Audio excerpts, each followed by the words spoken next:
Janine, ready when you are.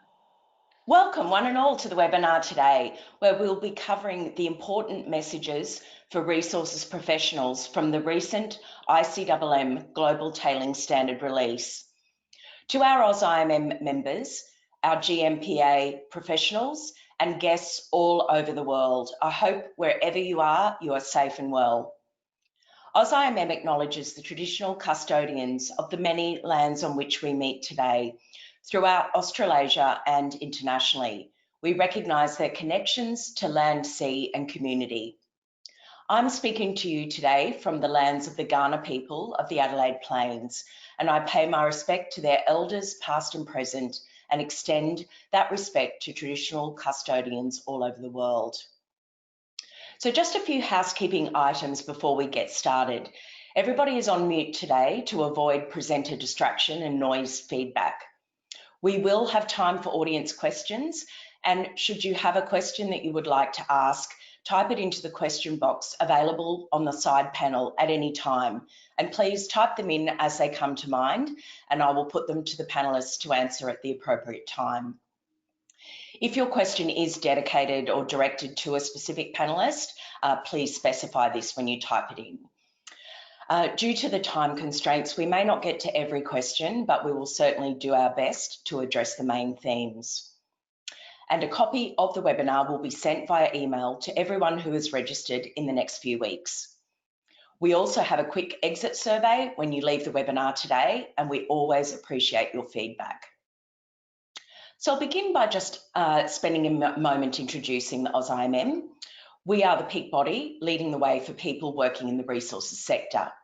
We provide world-class professional development opportunities, such as this webinar, including technical conferences and online learning.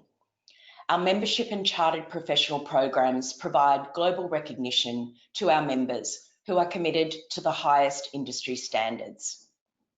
AusIMM is the trusted voice for people in resources. Together, we advocate on behalf of people working in mining and advance policy for the benefit of our communities. We proudly represent a global network of professionals connecting people who have or are building a career in resources and who care deeply about their industry and the broader community. Today's webinar will aim to provide cross-industry perspectives on the recently launched Global Tailings Standard. The GTS on tailings management was launched on the 5th of August by the United Nations Environment Programme, UNEP, the Principles for Responsible Investment and the International Council on Mining and Metals.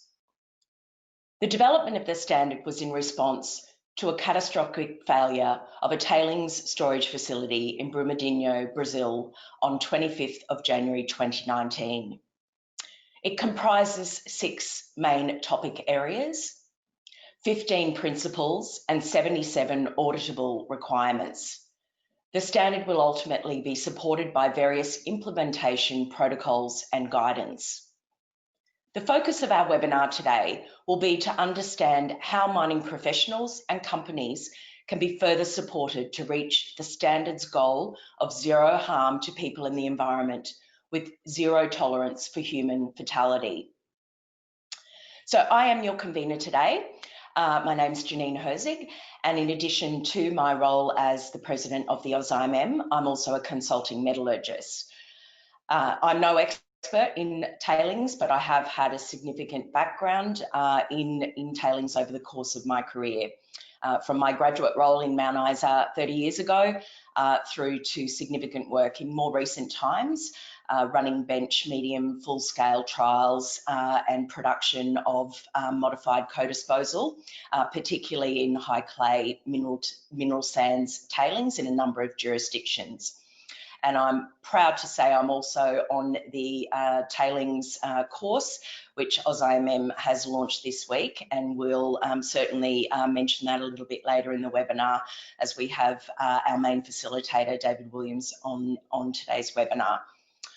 So I'm very pleased to be joined today by 3 industry professionals, and together we will discuss and explore the topic.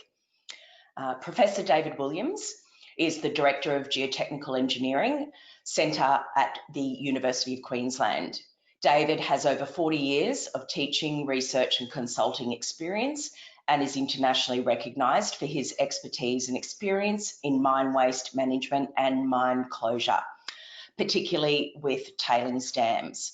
As I mentioned, David is also the lead facilitator on our recently launched Professional Certificate in Tailings Management.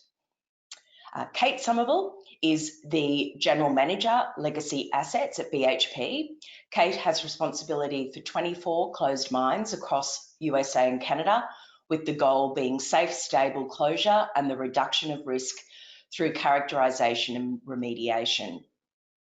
And finally, Richard Butcher is the Executive Vice President, Technical for Goldfields. Richard has 30 years experience in gold mining, and his current position involves being discipline head for all technical functions, long-term planning and closure for the group's operations in Australasia, Africa and South America. So we're going to kick off with some introductory comments now from each of our panellists. So I will now hand to David, who will start us off.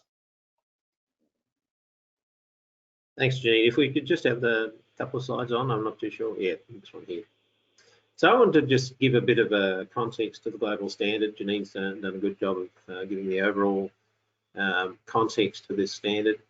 And I've just highlighted a few words: ambition, zero harm; accountability, the expectations, the basis for design. This is really my sphere.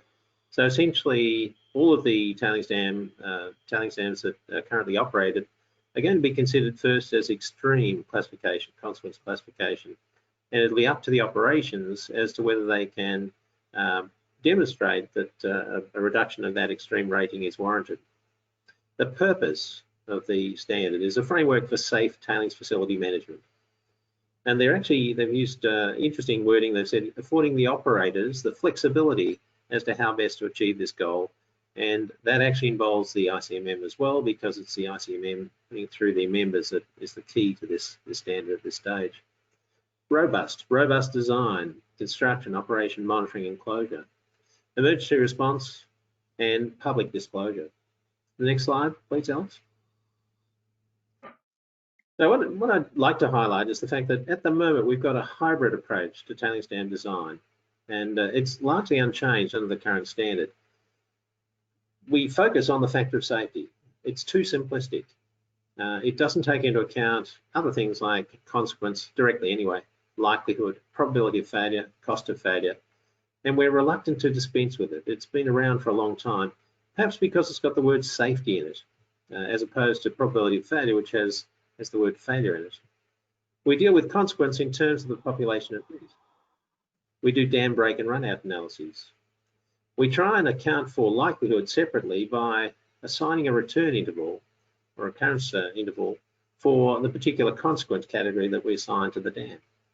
And then we apply the design loadings that come out of that return interval to calculate a deterministic factor of safety. We compare that with the recommended minimum values that come out of the various guidelines around the world. The problem then is that if that satisfies the minimum requirements, we presume the dam to be safe, but it still has a probability of failure. I think there's a need over time to refine and combine this approach so we get a more uniform approach. Next slide, Alex. So what's next? So there will be no overarching board to police the global standard. It's left to the flexibility of the operators to ensure that it's going to be put in place. Insurance coverage of tailings dams is an interesting one. So because of recent tailings dam failures and the costs involved,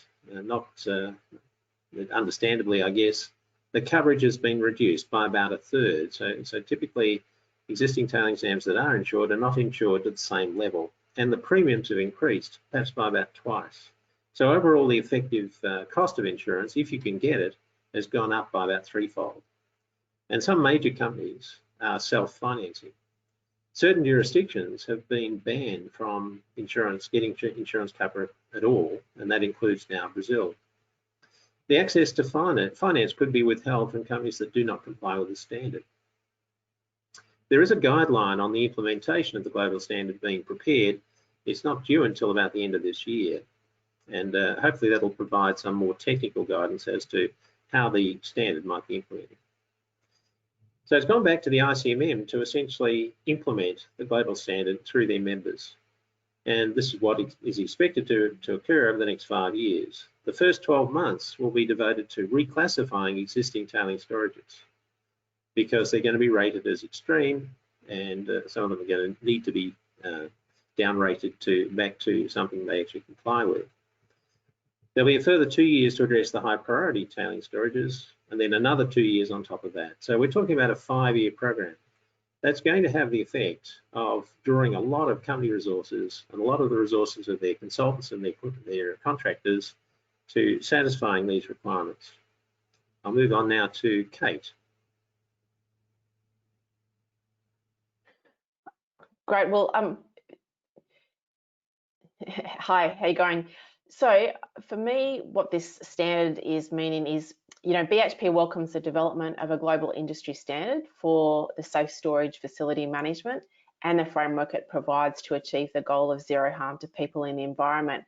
But what I really want to emphasise today is, as well as the technical standards, we're being challenged to work in a more integrated way and to make sure our cultures allow escalation of news, we have good KPIs, and we communicate simply. Richard, over to you. Yeah, I'd like to probably give a bit of a perspective from the corporate point of view, and obviously I'm involved in the executive of the goldfields. I'm also involved in the boards of many companies around the world. I think when we stand back from this tailing standards, these 2 failures in South America are landmark events. They're key events in mining history. And the key events in mining history about the way in which we do tailings disposal and waste disposal. The last landmark event we had in the mining industry was in 1967 with the Aberfan failure, where a spoil heap failed onto a primary school and a lot of primary children were actually killed.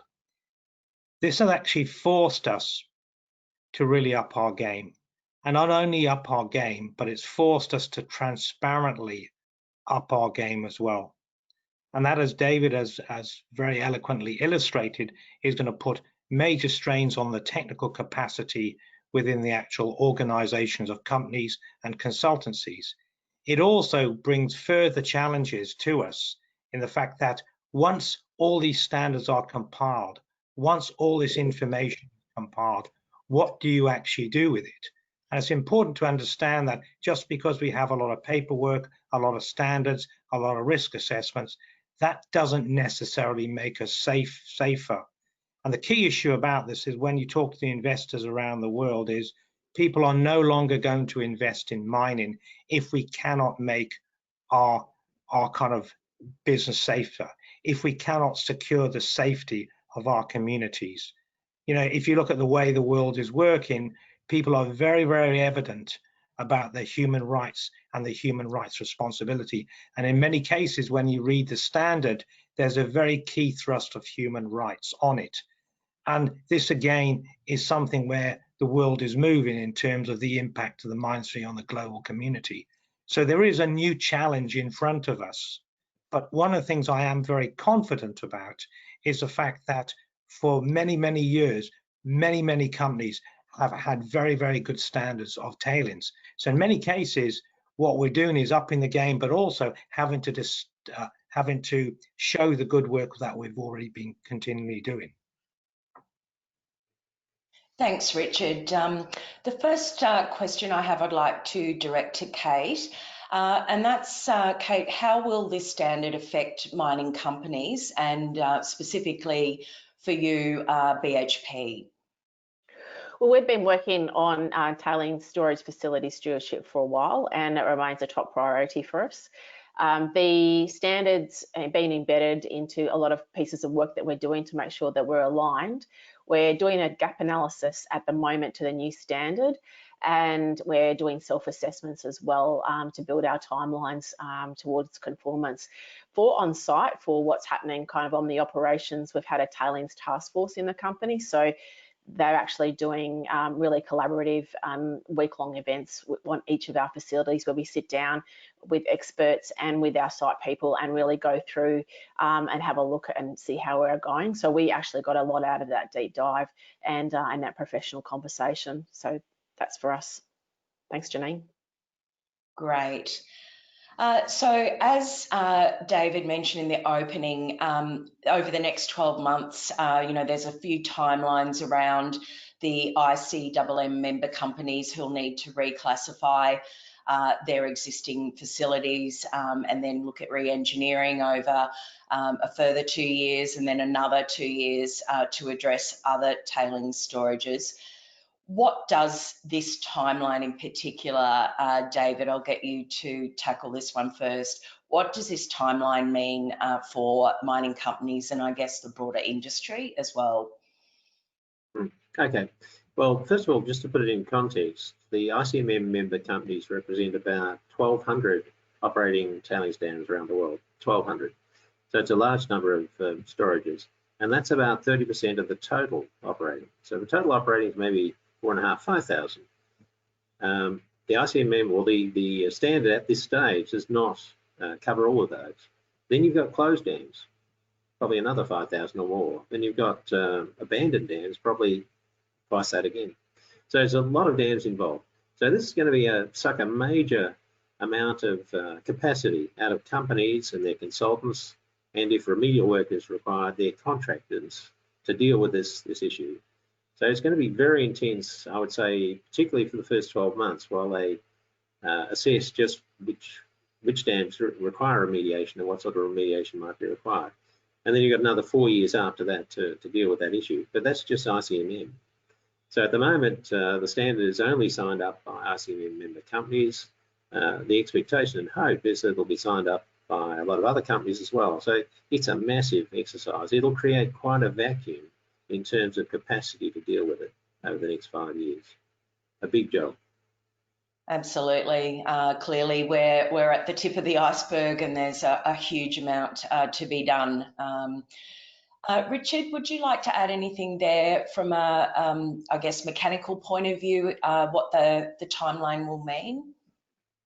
I mean, the timeline based on, when we look at the timeline, I think the other panelists have really illustrated what it is. I think that the next year is really going to be getting a handle on what this standard really means, both in terms of the interpretation of the standard. And I think one of the things we learned from the 17 principles from the ICMM is you get a very bland document from these organizations, but it's only when you start to really work with the standard and work with the actual guidance do you realize what it really means. And in many cases, some of the kind of requirements are quite vanilla. Some of the requirements are quite bland. So you actually have to work your way through the standard to say what it is. This is what the impact of the gap assessment is, as well as then working out what this really means to you on the ground.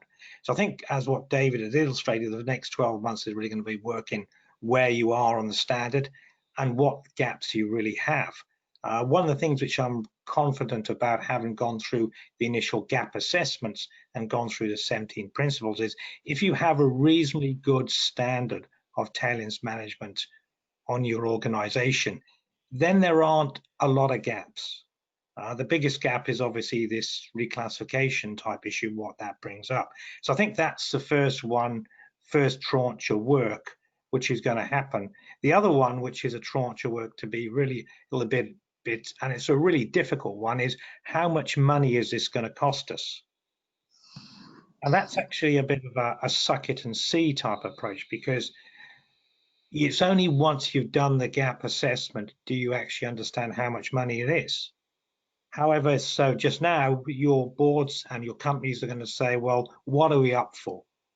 How much money will this thing? So all of us are probably taking educated guesses and putting placeholders in our budgets for next year. So I think there are some other more administrative and mechanical angles on this. So the question I get is, how much money is it? Please tell us the number. Certainly, certainly we've had to take a reasonable guess. And I think this is a thing people are struggling with. What you do know is if you put something in your budget now, it's going to be wrong. So the question is, how wrong is it? Is a big question. No, that's exactly right. Thanks, Richard. I'd like to put the next question to Kate.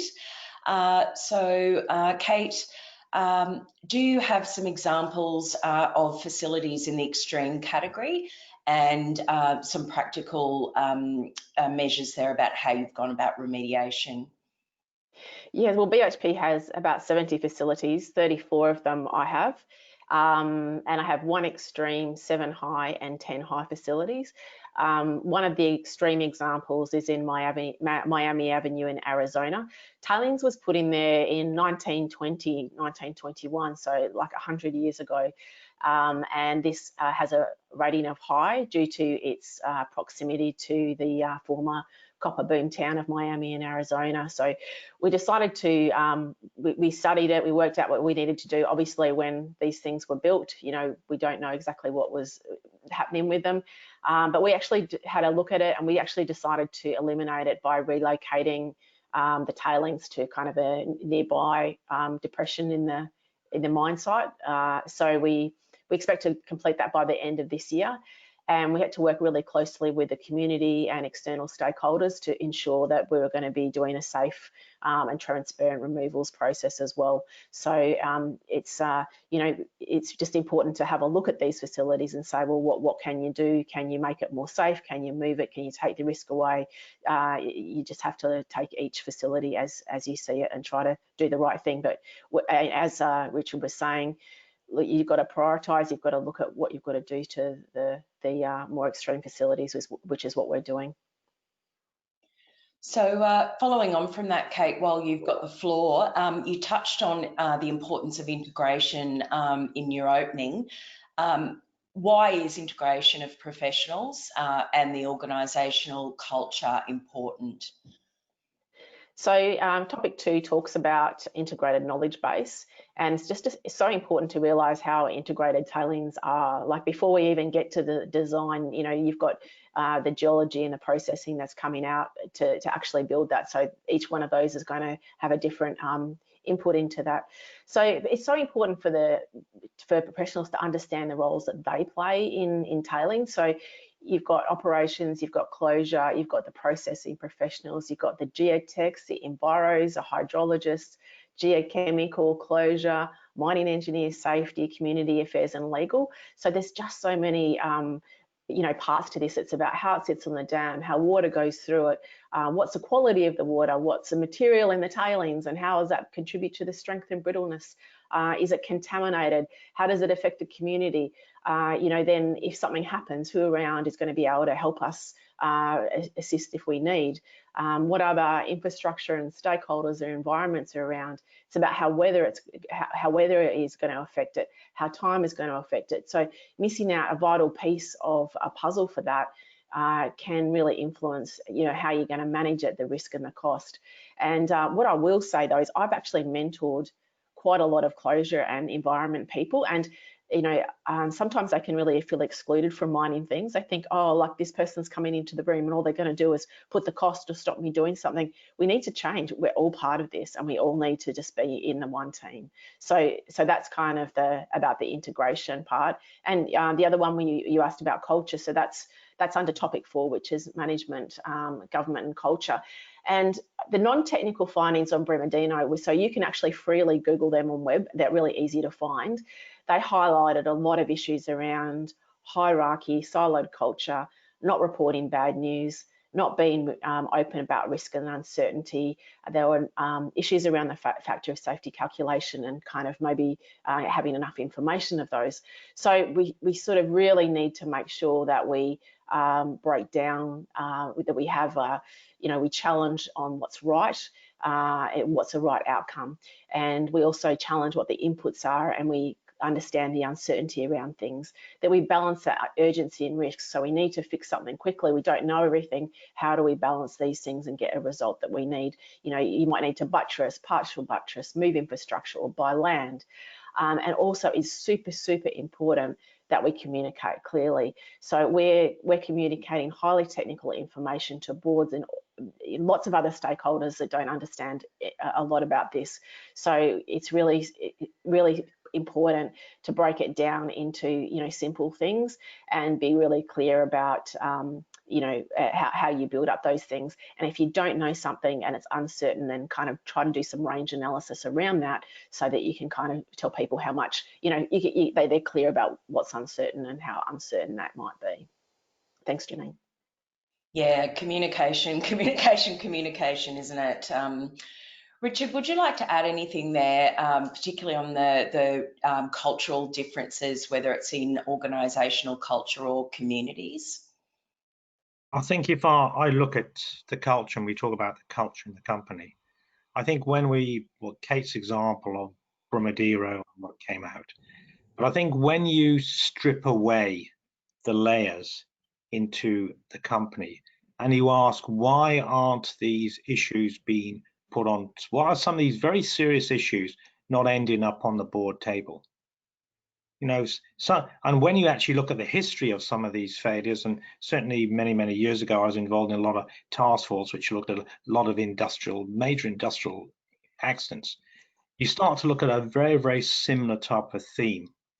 The theme is, if we look at other functions in our organization, such as legal, such as finance, such as safety, most of those organizations have spine. They have a technical spine all the way to an executive. You have your guy who's a safety engineer, and then you'll have right into your executive who's a group safety person who will have some audience with the board. You have a technical spine, you have a spine, an organizational spine running through a business.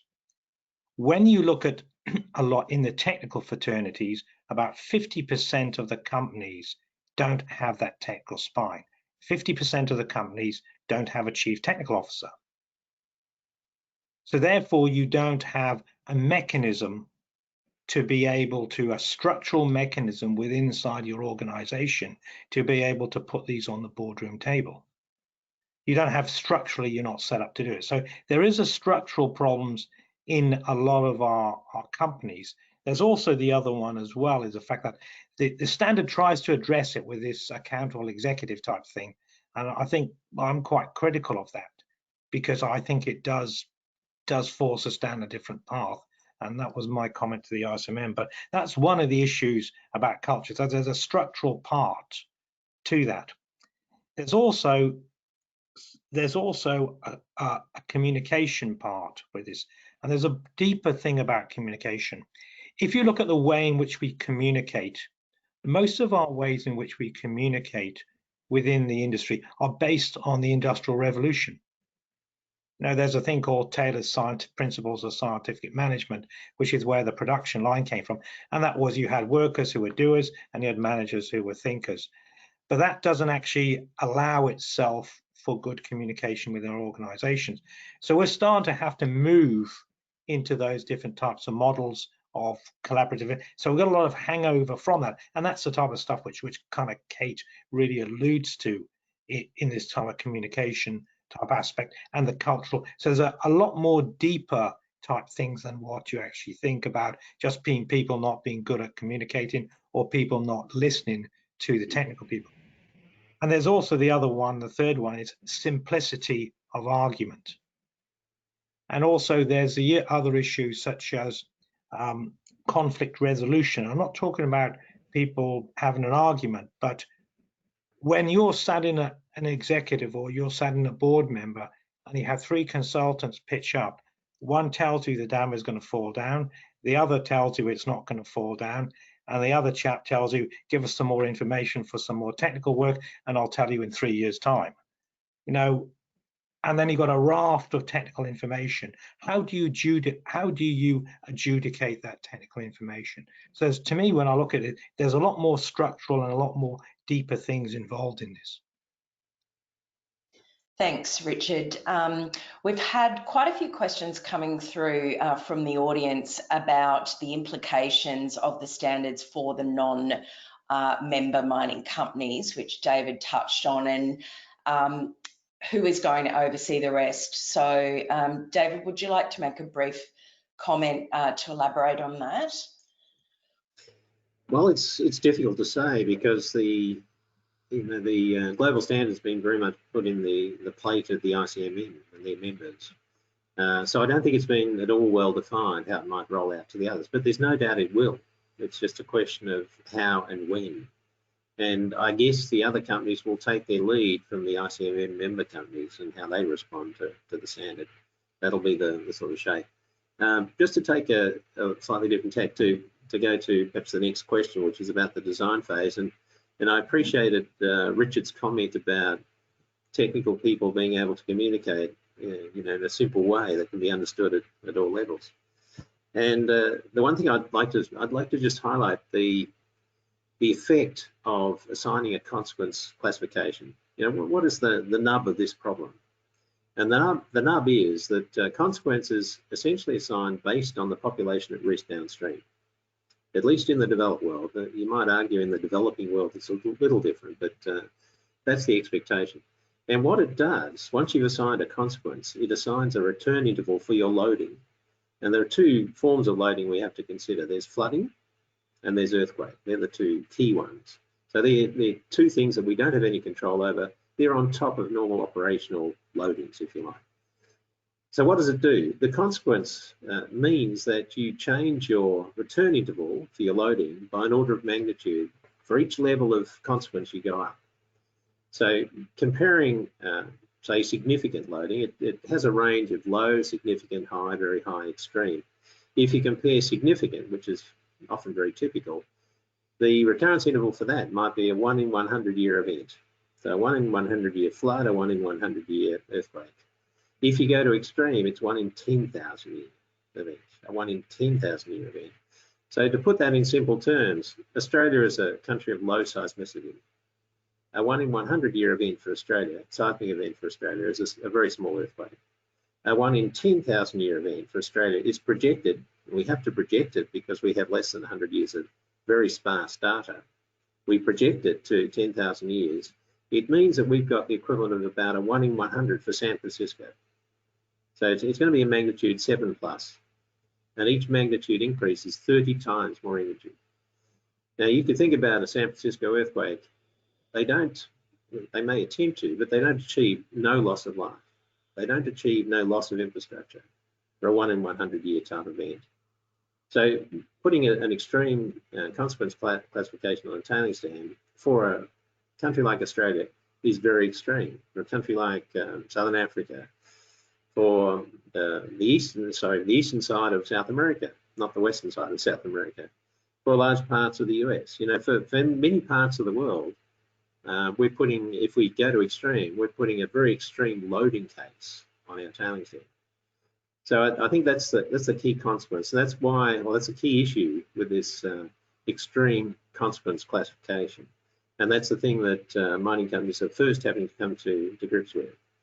And it may not be warranted. You've got to try and go back to a consequence classification which is more warranted, more representative of your particular site. It may not be extreme.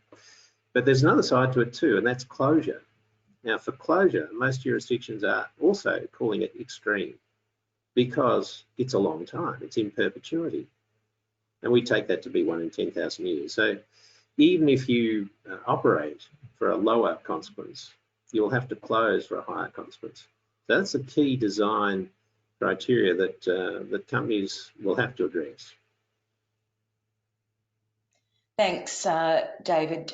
Before we continue on this, we've had a few comments coming through from the audience, from Johan and Marnie, basically along the lines of there will be investor pressure on non-AusIMM members to implement the standard. And of course, there are other co-conveners for the PRI and UNEP who will be working on pushing this to their constituents and increasing the spread. So there'll certainly be pressure coming from those areas.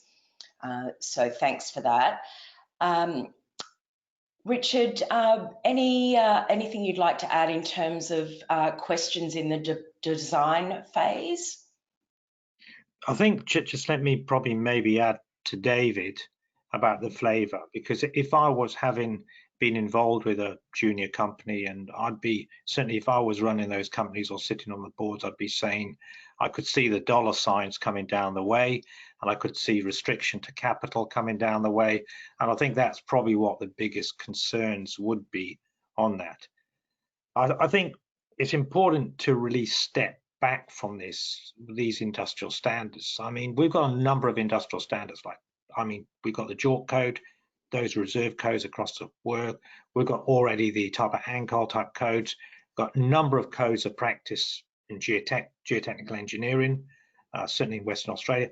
A lot of those codes don't have legal status. Okay?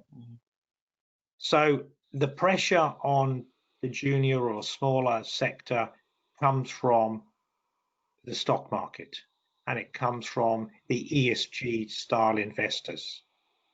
Now, it also comes from the insurance, and this insurance thing is going to become this is going to become a real elephant in the tea room, this not being able to get insurance. So I think it's really important to understand that there will be a drag effect in terms of that the whole thing is going to lift, and there's going to be a drag effect in terms of, and I think this is where David's driving at, about the real elephant is in the tea room is if you end up putting extreme consequence classification on everything, then suddenly the drag effect, especially if you're in the smaller side of town, is extreme when you have to lift to those. So this and even though it's a very technical argument, this kind of issue about what do we call as extreme becomes really, it's got a big dollar sign attached to it. So I think I think we've got to be a lot more sophisticated and a lot more thoughtful of when we put, and I know there are criteria in the document and what have you, but we have to really think quite carefully about that. And it is a real issue, because the people who help us do this are consultants. So, you know, if they get it wrong, they're also in a very difficult place as well. So it is going to be, this extreme thing is really what's going to drive the money and drive the cost and drive the insurance and drive everything around that. If I could just break into, it's also going to drive a need to, you know, if you're going to go for something less than extreme, it's like saying you're guilty until proven innocent, but you do have the ability to prove your innocence. It's going to force companies to do the due diligence required to warrant something less than extreme. It's not saying you can't have something less than extreme. You've got to demonstrate to us that that's justified or warranted. So I'm hoping it'll lead to you know, improved standards, that it'll force companies increasingly to justify their allocations of classification, consequence classification, other things. That would be my hope. I hope we don't get swamped by just the sheer magnitude of the task. Well, I think it's important to understand, the comment I'd add to that, David, is what that really means. If I'm sitting in the smaller end of town, it could mean an extra $1 million to $2 million per year to make sure you can demonstrate that. And also part of the standard is make sure you can demonstrate that on a sustainable basis. So when you look at the numbers and you carve out the numbers, because there's a heck of a lot of maintenance on this standard as well, and maintenance of demonstration, because this is one of the things about this standard now, is demonstrate your work, show your homework here, and that's a costly exercise. Mm-hmm. Granted. That's right. So a nice segue there. You touched on JORC, Richard, and a question here from Asaray, who is saying, you know, do we see that the TSF standards will be embedded into the requirements for JORC, or indeed any CRISCO compliant reserve estimation report? We can clearly see that may be coming at us on the horizon. I mean, would you like me or Kate to answer that? I'll just go. Yeah, I'll just. I mean, I know JORC's under there's a new revision of JORC coming, and I know certainly that's definitely on the radar for the updated code. So I would expect that there'd be some reference to that. Yeah. So from a more practical point of view, if you look at this and you look at what could actually happen here, I think because now we're having to disclose information on websites, that information which we're disclosing about risk on TSFs on various investor websites or your company's website, you will be also probably forced to ensure that that information is disclosed in your table 1. That's right. And we've also got a few questions around who is responsible or accountable for the TSFs, and where does the engineer of record fit into that? David, would you like to tackle? Sure. Well, I can start with that. Look, I think the engineer of record concept came out of North America, particularly Canada, I would say. And in principle, I think it's a fantastic idea. You appoint someone who is partnering with the responsible person on site for tailings, and that's assuming you've got one. And again, for smaller operators, you may not, but it's really more intended for the more major dams. And between the two of them, there should be good communication, regular site visits, which is difficult in the current COVID period, but you'd normally have that. And the engineer of record should go in depth. Should have an in-depth look at all the technical requirements of the dam. And between those two, they should have the authority to go to the mine manager and say, if there's a problem, you need to do X, Y, and Z, or you need to close the plant until this is rectified, that sort of thing. That's one of the areas where it breaks down. That's difficult. The other area where it may break down is, have we got enough sufficiently experienced people to be engineers of record around the globe? And the answer is no, we don't. You add up the total number of dams that we've got operating at the moment, it must be 4,000 or 5,000. And the most that a single engineer of record could do would maybe be just a few. So you divide a few into 4,000 or 5,000, you realise how many engineers of record you would need to cater for the whole world, and we simply don't have enough. So there's a shortfall in expertise, and in the short term, that will only get worse because my generation is heading for retirement. So the experience bank is being lost. I mean, I could work as long as I like because there's plenty of work out there. So that's a major issue. There just aren't the sufficient numbers of people to do that role. And the other big problem is whether the companies and mine managers are prepared to give that authority to a combination of the engineer of record and the responsible person in the organisation for tailings, whether they're prepared to give authority to that pairing. So David, is there anything we can change when it comes to the monitoring and collection of data? Yes, interesting point. So let me preface this by saying that the key safeguard against tailings dam failures, of which we have too many, the key safeguard is not to have marginally stable dams. You must have dams of adequate stability. I mean, that's a key underwriting thing. No dam that fails was one that had adequate stability, clearly. The ones that fail had marginal stability. So that's the first key thing that you have to do. Now, if you've got a well-managed dam, I would say it's possible to have the sort of monitoring regime that's capable of identifying problems, and then you attach that to appropriate TARPs and emergency response, that sort of thing.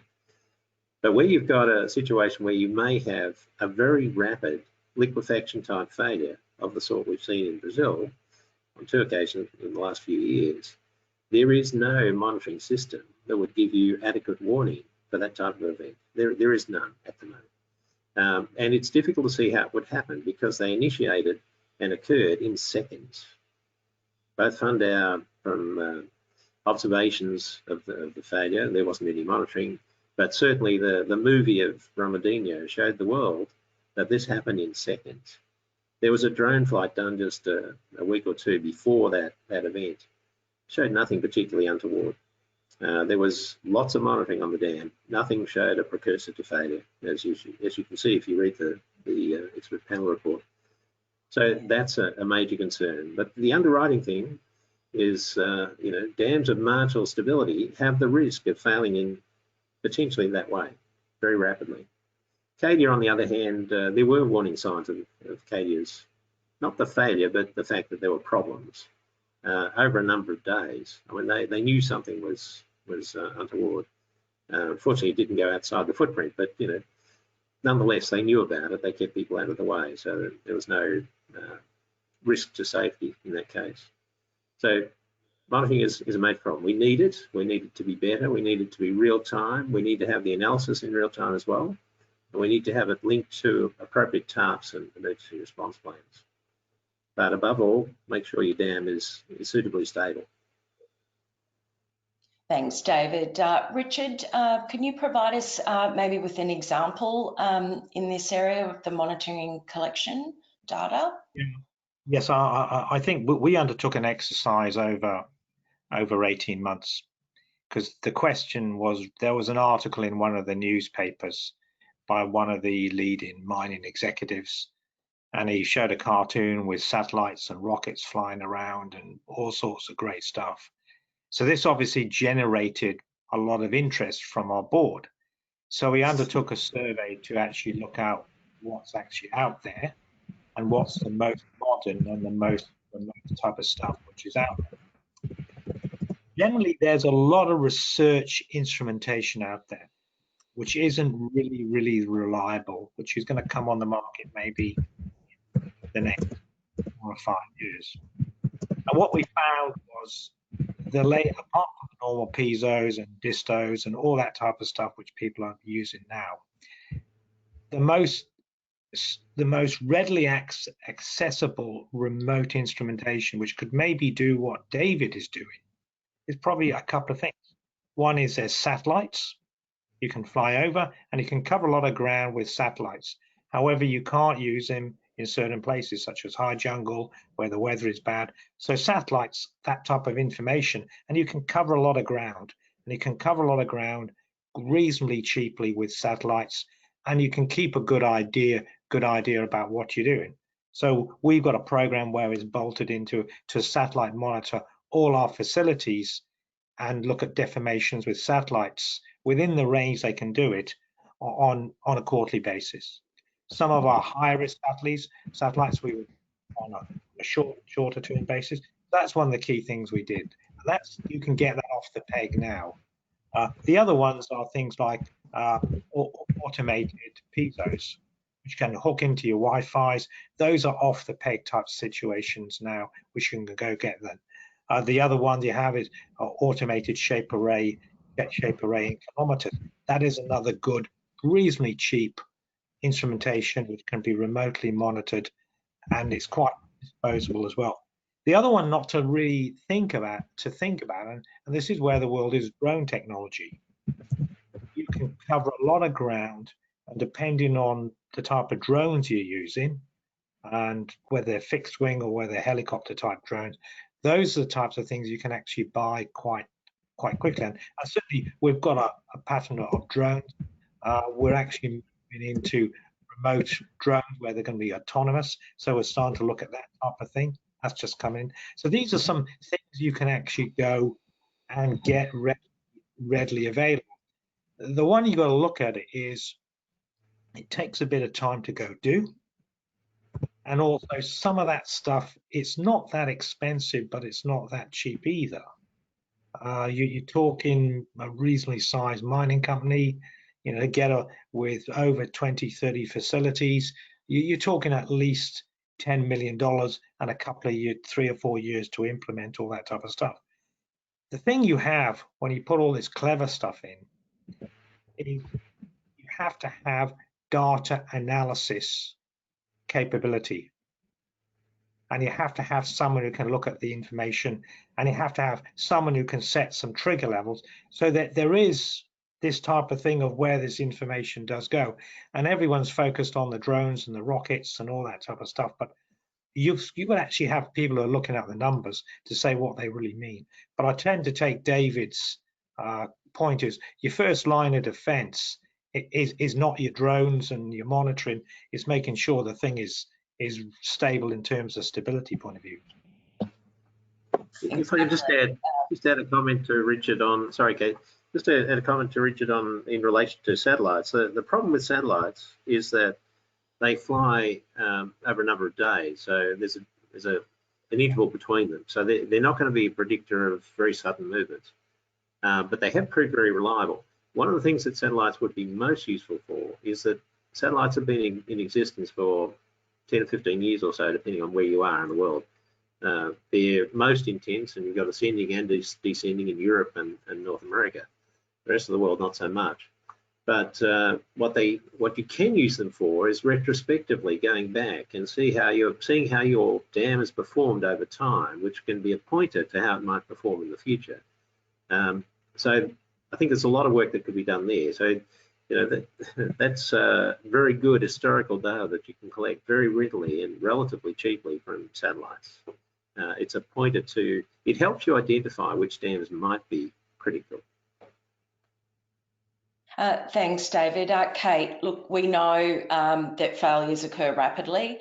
So how does that play into then how emergency response for tailings dam failures differ from normal mine emergency drills? Yeah, so there's so the topic 5, emergency response, talks about emergency response principle 13. So, doing normal mine emergency drills a little bit different when you're doing them for in this space here. Really, you have to come back to doing a lot of scenarios, like creating rigorous failure mode analysis, and that informs those credible scenarios. And then you have the key information that suggests, and they may suggest actions. So you've got to look at maps, zones, access points, impact zones, those kind of things.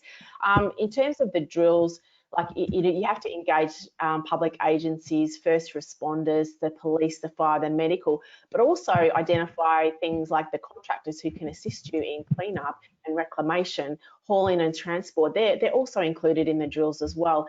And you might have stakeholders, other companies, communities, people affected. So it's kind of important to get that there. So just as an example, we in Arizona did an overtopping scenario. It took 8 months of planning. With the local emergency planning committee.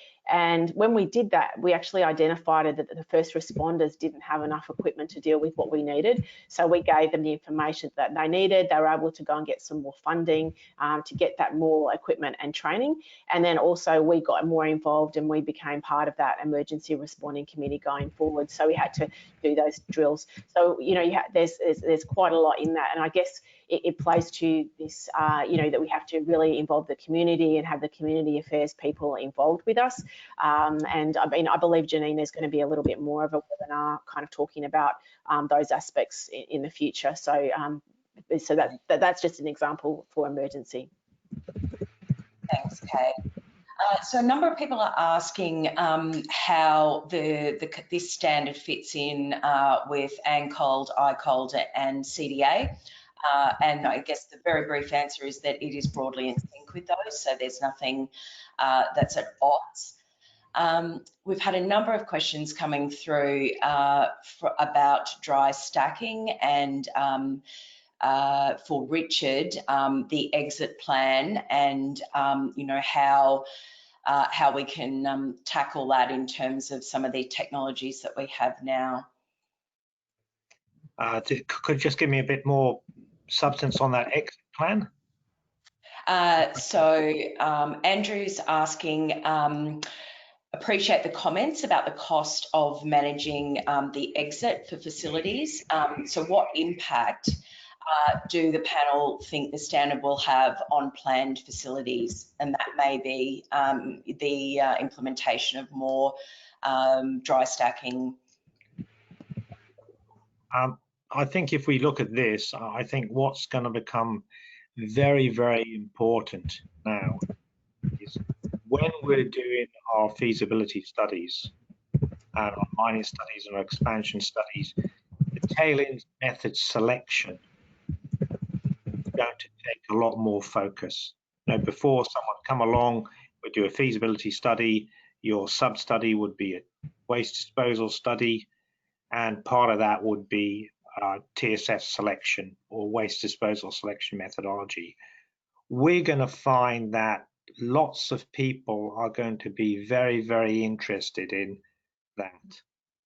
When you put your feasibility study up to your investment committees within the companies or what have you, whatever type of investment structure you have, people are going to start asking, how did you get to that tailings disposal strategy? Did you consider dry stacking? Did you consider, could we put a portion of the tailings underground as backfill? People are going to be very, very interested, or have a lot more interest to say, did we consider alternatives to what you've got? Janine, Yes? if I can just add something on dry tailings or tailings management in general, there is no silver bullet. And to simplistically say, thou shalt not dispose of tailings by X method in the future, it's not necessarily the answer, but it might be the answer in certain jurisdictions. So if I could relate a good story in tailings, it's Chile, which actually transferred also into Peru. So that was the result of a 1965 tailings dam failure, which followed an earthquake. It wasn't the biggest they've had, it was 7.4. But the El Cobre Dam failed and killed somewhere between 200 and 300 people. So that was another seminal event, if you like.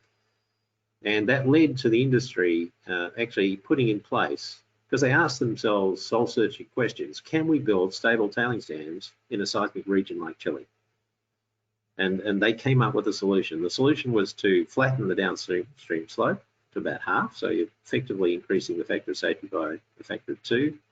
And compacting it in the process, moving to downstream or centerline dams instead of upstream, and various other techniques. So that happened. It's led to a very good performance in Chile under high seismic conditions over the last 40 or so years, and it's translated into Peru as well, which has a similar seismic environment.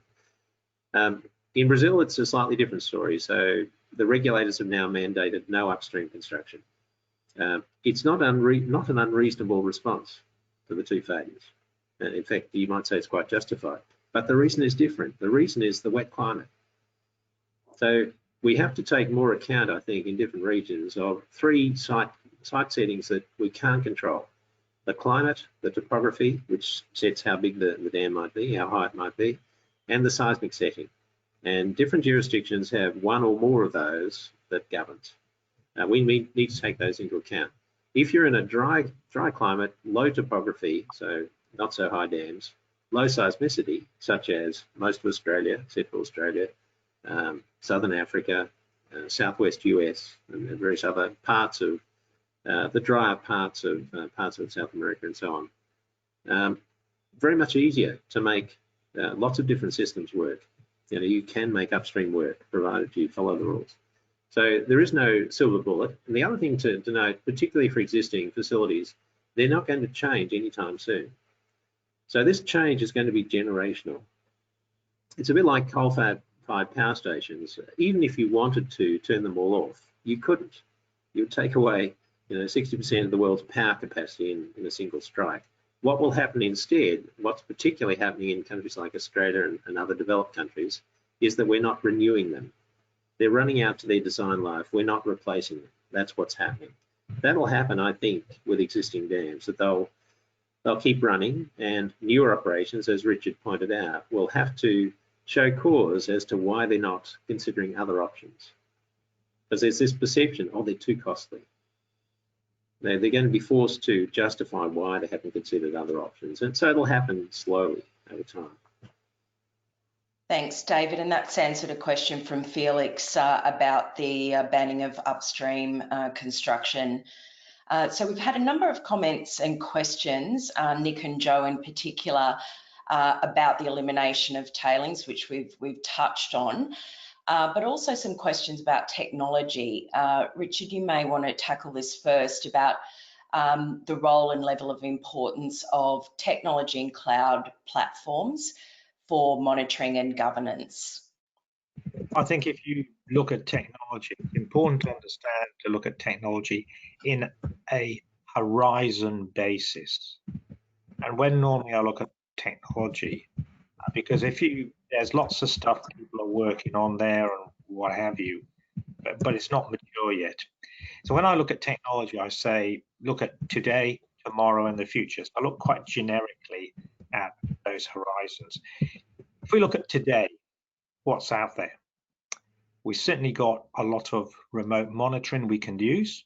You can hook it up to the cloud if you've got the clever IT type infrastructure, but you have to have that infrastructure and that IT, OT infrastructure to be able to hook it up to the cloud.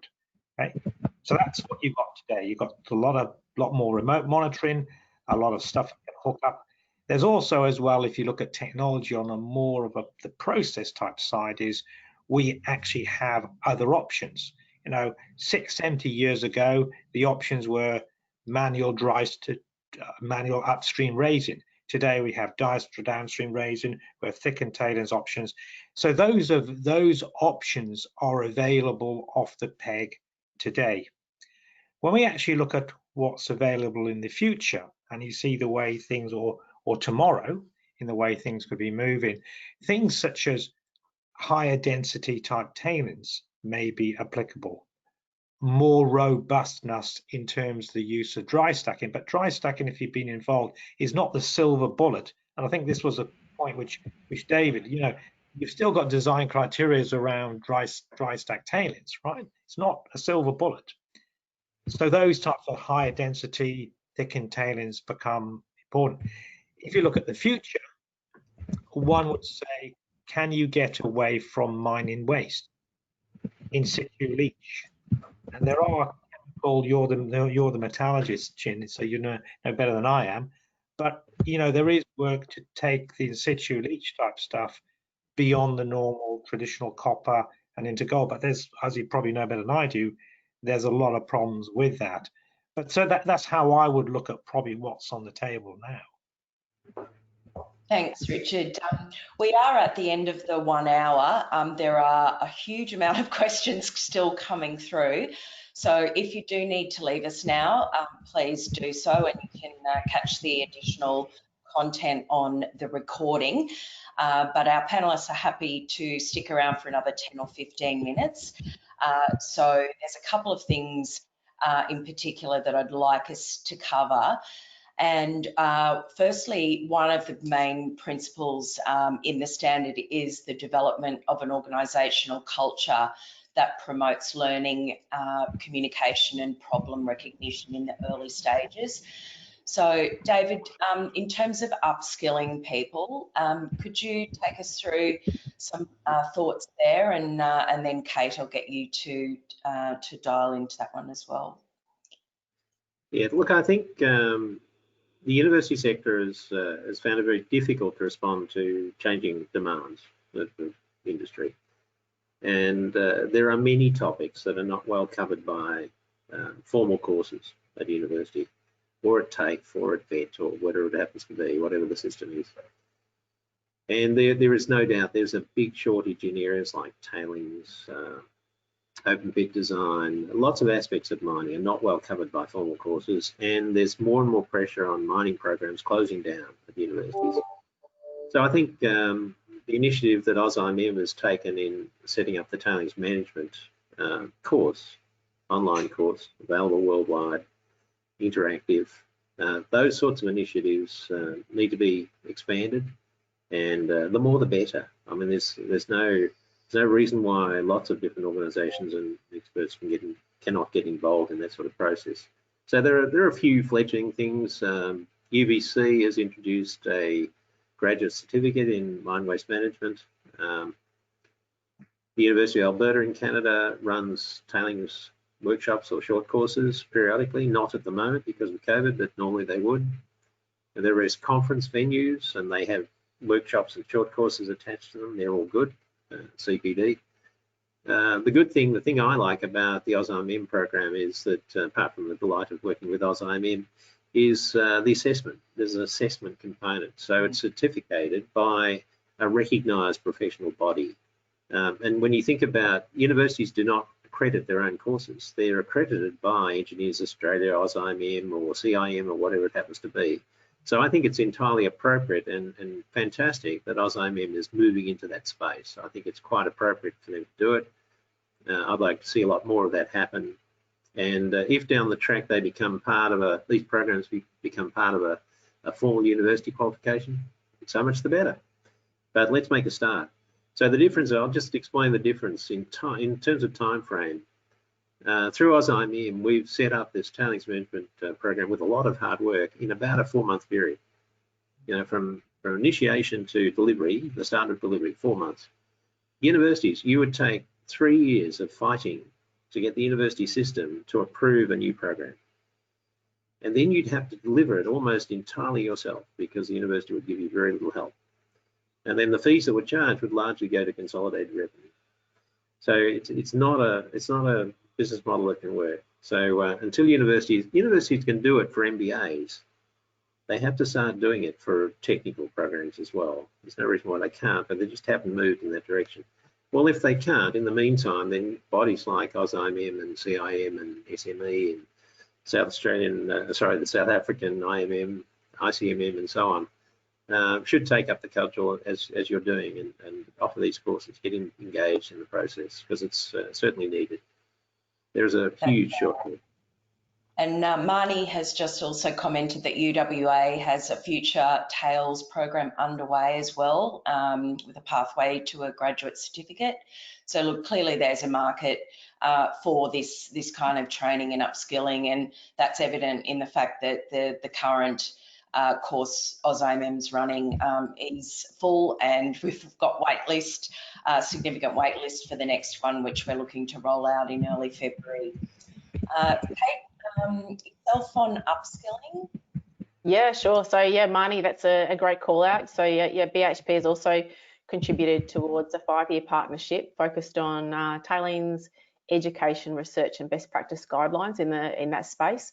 And that's going to be providing education, training and professional development. So it's kind of important to make sure the communications at the various different levels, just like how the JORC training, you do the executive training and the full training. So like to get senior executives, they get to know what they need to know. Senior technical personnel need to know what they need to know. Junior engineers and also operational people. So just like you did geotechnical awareness that all went through in the past, we need to start doing that with TAILS. So that's going to be a pretty exciting thing as well. For me, I also started on the tailings management course yesterday because I wanted something that was available now. So I've enjoyed my first session yesterday. But yeah, very much we definitely need to get a lot more education out there as quickly as we can and as high quality as we can. Thanks, Kate. While you've got the floor, KPIs, we haven't touched on that yet, and I think obviously very important part of setting expectations and looking at behaviours. Could you tell us something about your own KPIs? Yeah, so topic 4, management and governance, and principle 8, it talks about KPIs. So I just wanted to share some of the KPIs that we're looking at that, you know, that might be helpful for other people who might need to still think about those kind of things.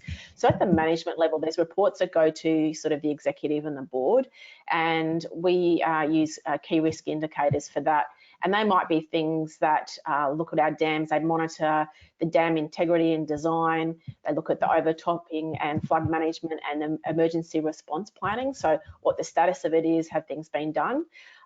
When you move down to, and so that's allowing the business to get an entire picture of how things are moving along and what's the important things that need to be managed.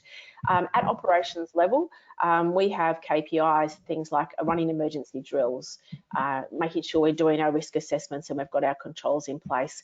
We've got quite a big project to set up data management and telemetry, so getting that project completed. And then also we have a lot of reviews and audits and actions that come out, so also things like making sure that those get done. One thing I do want to say on KPIs, just it's important to have the right metrics. So if you see metrics that are challenging people to reduce costs year on year, you know, just really challenge the right behaviour. We want the right outcomes here, and we want people to be making the right decisions. And that comes back to culture as well, making sure that people are safe to speak up and to challenge and to alert senior management when there's risks. And on the subject of senior management and boards, Richard, have there been any key learnings for boards in recent times when it comes to tailings? And is there anything for professionals to take away from that? I think there's a couple of things, and I think the first one is, I think it's important to sketch out a bit of the history here. Up until these two South American failures, there wasn't really a major focus on tailings at the board level. You know, you had your tailings facility, your capital request came in, it came part of the capital request for the company, you approved it, and it went and got built, or what have you. When these two failures in South America came, it shifted the gameplay. Suddenly, people started to really understand the concept of these are zero risk structures, high engineering tolerance structures, and that if they go wrong, you've got a real problem on your hand. If they go wrong, if you're sitting on a board, you can end up in a lot of trouble like those fellas did in Brazil. Okay, you can have company major financial liability. You can lose your insurance. So the whole idea of what it was for a zero risk structure to fail, which caused us a lot of problems, that hit them. And it hit them at all different levels. Okay. And people started to get very, very interested in that as well. And as normal, when you see these things, the first one is there's a bit of a panic. And then when people settle down and they will work out there's not such an issue, people start to get a lot more rational about the need to address the risk. They need to ask, what really are we up for? What really is the risk in our company? And most boards and most people on the boards I've dealt with are relatively balanced. You know, most of the people have been around for a long time and what have you, and they're really saying, okay, what's the risk? And if there is something out there which can hurt us, then we've got to go address it. So I think that's the first one, is this has become front and center. It's also the other one as well, this insurance thing has become front and center as well in terms of this. The other one where boards are probably now is they're a lot more comfortable with where we are and what we need to do, as long as we have a way forward to move forward in terms of that. In other words, you've got to have a program to move forward. But the key about this is the key about looking at the risk with maturity and balance. And that's where this simplicity of argument and what have you comes in. So I think this is the biggest one, and obviously there's obviously the big question, the dollar sign money. You know, if you're unless we don't mine for nothing, we actually mine to get a return to our stock shareholders. So I don't think anyone is going to be in a position of saying we're going to take something on which is going to hurt us, but we do have to be mindful of money. But what we've actually found is, when the way out of this, and there is a compromise way out of this, the compromise is not to compromise on the technical programs you need to do. The compromise is to think very succinctly about the budgets you're putting in. Is it really the money you really want? Is there a cheaper way of doing it? Can we actually physically do the work? Because generally, in many cases, you'll rock up to the board and you want $10 million to go do something. And if there's something like that, someone will cut you a check and say, go do it. And you can't physically spend the money because I can't hire all the consultants and all the clever folk. I can't get machines in there. You can't actually physically spend the money. So I think when you look at this, I think this is the key learning, is a lot of this stuff is work, and it's work that you cannot do because you don't have the physical capacity to do it. So that's the way out of this, is to really think about what you really need to do. Thanks, Richard. It appears people are sticking with us. There's been very few drop out, but we might have a final question now, which has come from the audience, which is a bit of a future focused question to the panel. So looking into the future, say a decade's time, what do you think the proportion of tailings sent to traditional TSFs will be, and how much will be then commingled or dry stacks? Any well, I predictions? can relate to where we are now. I would say where we are now is a minimal amount goes to dry stacking and commingling or co-disposal, whatever you want to call it. There have been lots of studies done. There is a strong perception out there, everyone brings a bias, that it's just too expensive or too difficult. It's certainly true that some of those, filtering of tailings is not necessarily scalable to the scale of operations we now have, the bigger ones. We don't have when you get a situation where the plant for dewatering the tailings is bigger than the plant for processing the tailings, or processing the ore, sorry, you start to wonder, about the economics of doing it.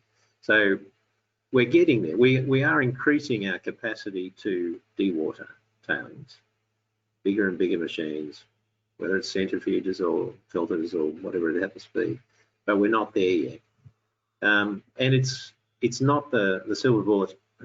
Dry stacking is not silver bullet anyway. Not long after the Brumadinho failure, there was a failure of a dry stack in Peru. It failed into a river, didn't kill anyone. So, how dry is dry enough? Yeah. If the dry stack is still near saturated, it's still potentially flowable. And if you're relying on it holding itself up, so you've got no dam, then it's got a potential to fail. So it's not necessarily the answer. And if you have to go to the trouble of compacting your dry tailings as well, that's an extra expense, which is another deterrent for doing it. I think very simplistically, if you think about, we take material out of the ground, the ore, hopefully it's mainly the ore, but inevitably there's some waste.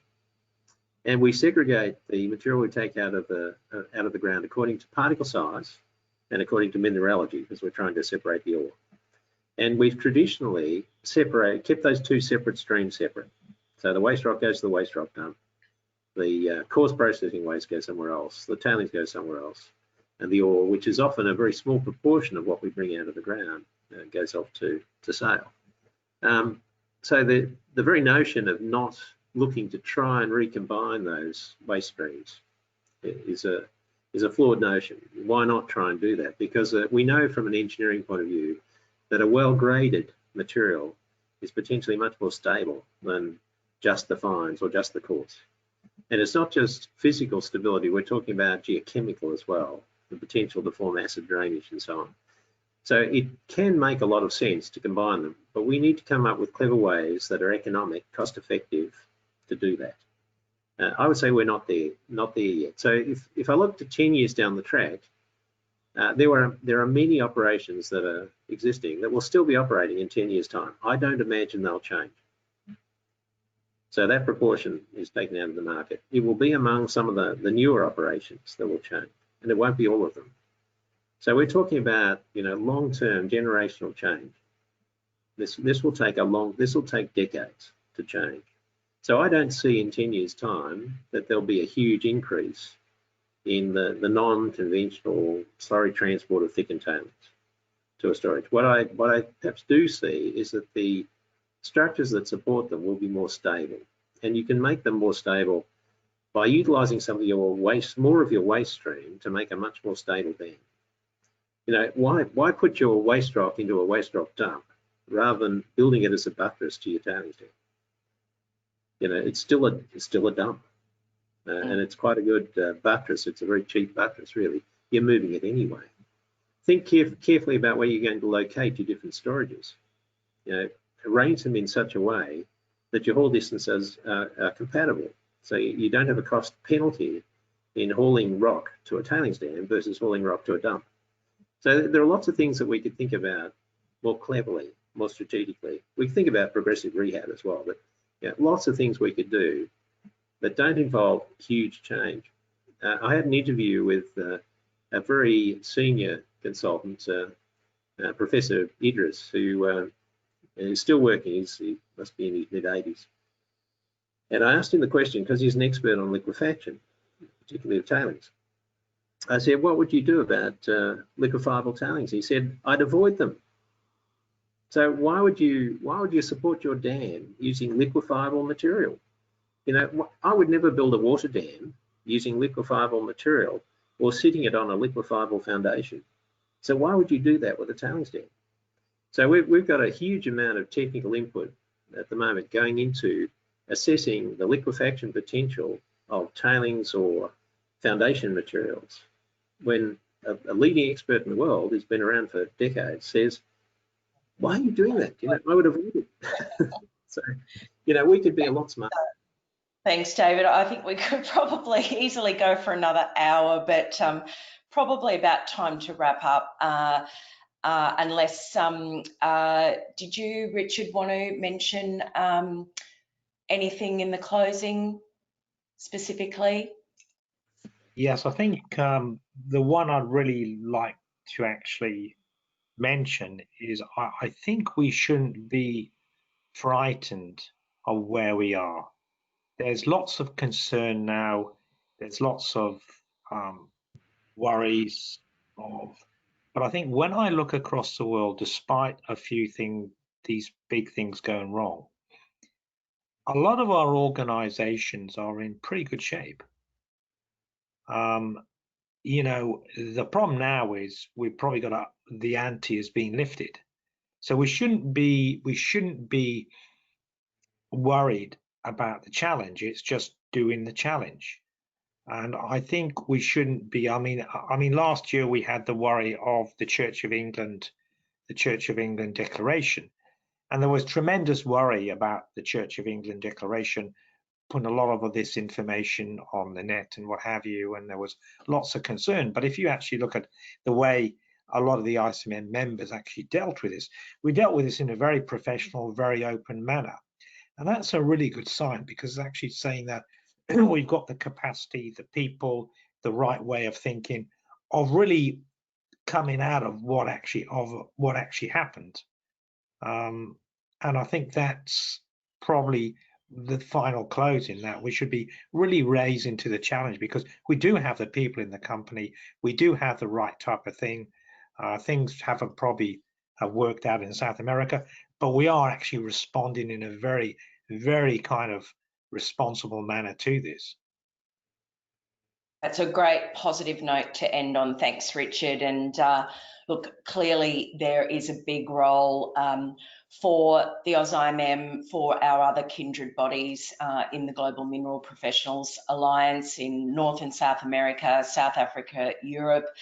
And also give a quick shout out to the collaborative work that's being undertaken through the GMPA and our Global Action on Tailings, or GAP for short. So keep an eye out as we start to roll out some of those initiatives there.